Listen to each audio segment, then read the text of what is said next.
Welcome to Rig Video Tutorials. This is a quick video tutorial on how to request replacement failed items.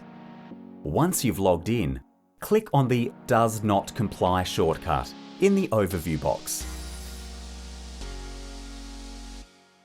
All your items that do not comply will appear in the asset register below. Select the item that you would like replaced. Then click on the Notify icon on the top right. This will open a pop-up window. The asset serial number and description will appear, and you can provide further detail or leave blank. Then simply click on Replacement, and Ranger will be notified.